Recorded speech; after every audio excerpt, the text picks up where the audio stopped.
to Donald Duck. Donald's birthday, Friday the 13th, from his friends in Latin America. Oh boy, what a innocent surprise! Whoops! Oh, no. Isn't that wonderful? Which one should I open first? My mama told me to take this one. I wonder what's in it. Oh boy! Oh, movies! Just what I wanted! Wow! The door. A little penguin. Oh, what a cute little fellow.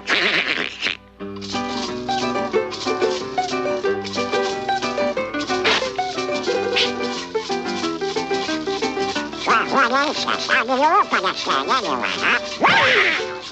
Good, I'm good, I tell you. On with the show!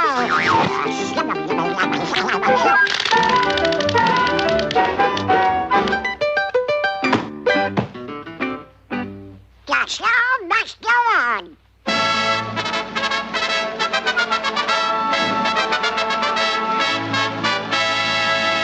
Aves raras. Aves raras? Si, senor. That means strange birds. Oh, sure. I know. Birds. Yes, amigo, your feathered cousins. You know, Donald, you have more relatives here than there are coffee beans in Brazil. For instance, take the one who lives way down... Aha! But suppose we let my friend, Professor Holloway, tell us about it. From the beginning to... Elfin, the end. Yes, thank you. Professor? This story takes us way down to the South Pole. Rather than have you stand on your heads, let's turn the theater over. There, that's better. Two things you will find most of down here are ice and penguins. It's amazing that anybody would want to live here, but most penguins wouldn't live anywhere else. You couldn't find better weather for fishing, skiing, tobogganing, or swimming. And there is nothing the average penguin likes better than a day at the beach. But come on, let's meet Pablo. He lives down at the end of Main Street. Let's go in and see what's cooking. Pablo could never remember having been warm enough. And so his closest companion was Smoky Joe, his little stove.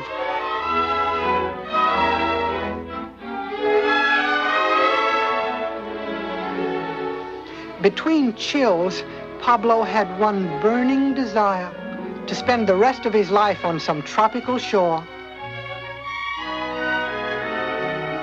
So we see him bravely set forth for the isle of his dreams. The other penguins turned out to give him a big send-off. But when he gets just so far away from his stove, see what happens?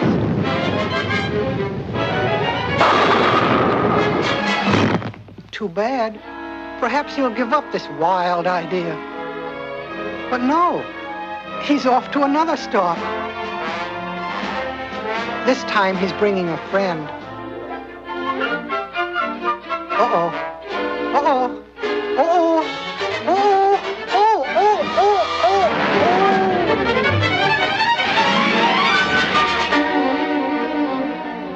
Anyway, it was a hot idea. Well, maybe he'll be content to stay at home this time.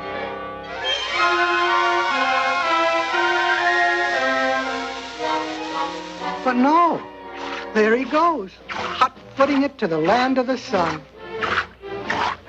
By now, the farewell committee has been reduced to 2.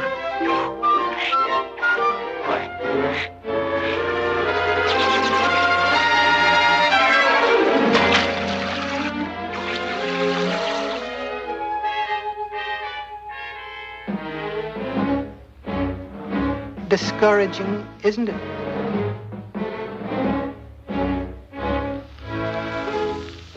Suddenly, Pablo got one of those ideas that change a person's whole life. A boat. But where would he get a boat? Just watch.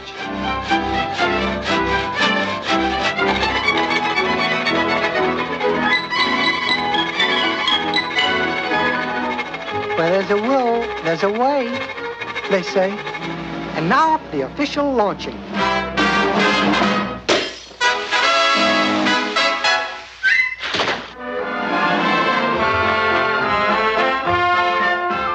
Day after day, the south wind carried him north. One day, a blanket of fog rolled in, and it was so thick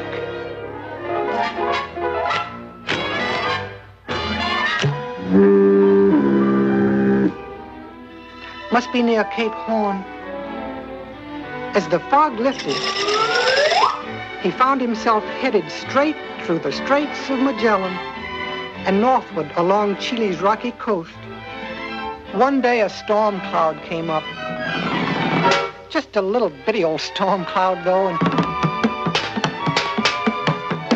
he just tried awful hard to have its first storm. Didn't amount to much, though. One day on lookout, Pablo had a bit of a shock. A water spout off the port bow. But it proved to be the Juan Fernandez Islands where Robinson Crusoe once lived. And still does, apparently.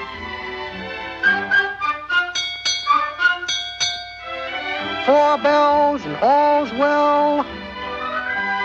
According to Pablo's chart, he should be nearing Viña del Mar. And strangely enough, that's just where he is. He sailed past Lima, capital of Peru, hugging the coastline with a tenacity of purpose seldom found in a penguin. One day, his telescope picked out a city high up on top of a mountain. The map said it was Quito, and it was right smack on the equator. It wasn't as easy to cross, but with a little help from Neptune, he made it. So, making a left turn, he followed the equator, headed for the Galapagos Islands. Ah, that good old sun. Pablo felt that he'd never get enough of it.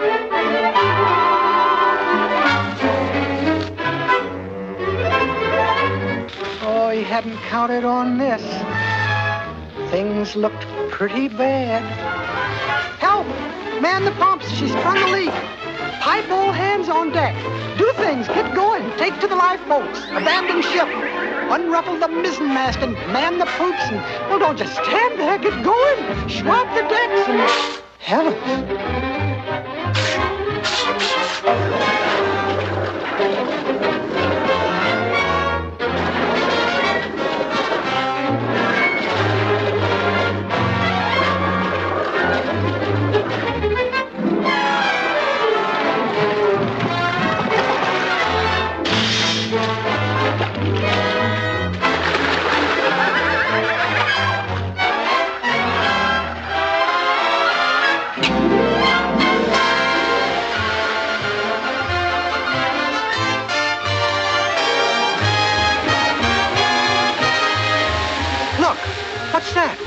Just what he's been looking for. Pablo has finally reached the Isle of his dreams.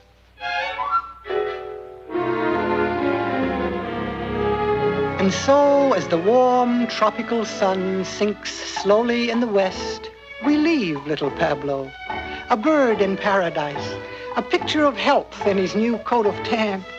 He should be the happiest penguin in the world. Only... sometimes he gets to thinking